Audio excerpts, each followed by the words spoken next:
ಇದೀಗ ಬರ್ತಾ ಇರೋ ಮತ್ತೊಂದು ಸುದ್ದಿ. ಶ್ರೀಲಂಕಾದಲ್ಲಿ ಬಾಂಬ್ ಭೀತಿ ತಪ್ಪಿಲ್ಲ. 87ಕ್ಕೂ ಹೆಚ್ಚು ಬಾಂಬ್ ಡಿಟೋನೇಟರ್ಸ್ ಪತ್ತೆಯಾಗಿದೆ. ಶ್ರೀಲಂಕಾದಲ್ಲಿ ಬಾಂಬ್ ಭೀತಿ ಇನ್ನೂ ಕೂಡ ತಪ್ಪಿಲ್ಲ. ಬಾಂಬ್ ಭೀತಿ ಇನ್ನೂ ಕೂಡ ಇದೆ ಶ್ರೀಲಂಕಾದ ಜನರಲ್ಲಿ. 87ಕ್ಕೂ ಹೆಚ್ಚು ಕಡೆ ಬಾಂಬ್ ಡಿಟೋನೇಟರ್ಸ್ ಪತ್ತೆಯಾಗಿದೆ. ಕೊಲಂಬೋದ ಬಸ್ನಲ್ಲಿದ್ದ ಬಾಂಬ್ ಡಿಟೋನೇಟರ್ಸ್ ಪತ್ತೆಯಾಗಿದೆ. ಇದು ಶ್ರೀಲಂಕಾದ ಜನರಲ್ಲಿ ಆತಂಕಕ್ಕೂ ಕೂಡ ಕಾರಣವಾಗಿದೆ.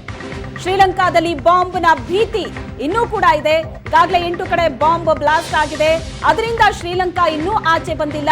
ಅದರ ಮಧ್ಯೆ ಆತಂಕ ಕೂಡ ಇದೆ. 87ಕ್ಕೂ ಹೆಚ್ಚು ಕಡೆ ಬಾಂಬ್ ಡಿಟೋನೇಟರ್ಸ್ ಪತ್ತೆಯಾಗಿದ್ದು ಆತಂಕವನ್ನ ಹೆಚ್ಚು ಮಾಡಿದೆ. ಕೊಲಂಬೋದ ಬಸ್ನಲ್ಲೂ ಕೂಡ ಪತ್ತೆಯಾಗಿದೆ. ಇದು ಇನ್ನಷ್ಟು ಆತಂಕಕ್ಕೆ ಕಾರಣವಾಗಿದೆ. ಶ್ರೀಲಂಕಾ ಪ್ರವಾಸಿ ತಾಣವೂ ಕೂಡ ಹೌದು. ಬೇರೆ ಬೇರೆ ಕಡೆಗಳಿಂದ ಸಾಕಷ್ಟು ಮಂದಿ ಪ್ರವಾಸಿಗರು ಶ್ರೀಲಂಕಾಗೆ ಭೇಟಿ ಕೊಟ್ಟಿದ್ರು. ಈ ಒಂದು ದುರಂತದಲ್ಲಿ ಹಲವಾರು ಮಂದಿ ಪ್ರವಾಸಿಗರು ಕೂಡ ಮೃತಪಟ್ಟಿದ್ದಾರೆ. ಅದರ ಜೊತೆ ಶ್ರೀಲಂಕಾದ ನಿವಾಸಿಗಳಲ್ಲೂ ಕೂಡ ಆತಂಕ ಇಮ್ಮಡಿಗೊಂಡಿದೆ. ಬಾಂಬ್ನ ಭೀತಿ ಇನ್ನೂ ಕೂಡ ತಪ್ಪಿಲ್ಲ ಶ್ರೀಲಂಕಾಗೆ. 87ಕ್ಕೂ ಹೆಚ್ಚು ಕಡೆ ಬಾಂಬ್ ಡಿಟೋನೇಟರ್ಸ್ ಪತ್ತೆಯಾಗಿದೆ.